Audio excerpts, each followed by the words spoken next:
How to remove Macy's Security Ink Tag 2025 full guide. So to remove that, you have to first locate the security tag on the garment. Macy's typically uses ink tags that have a bulging portion containing ink vials and obtain a powerful magnet such as a neodymium magnet and place the magnet against the bulging part of the tag, and while holding the magnet against the tag, gently squeeze the two halves of the tag together.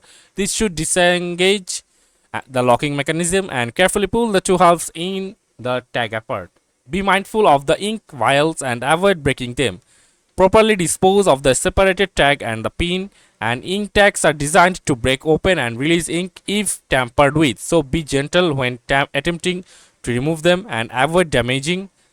If you are not comfortable removing the tag yourself, it is better to return to the store for assistance. Attempting to remove a security tag yourself could be considered theft, so it's important to ensure you have legally purchased the item before. So that's it for this video. See you on the next one, guys.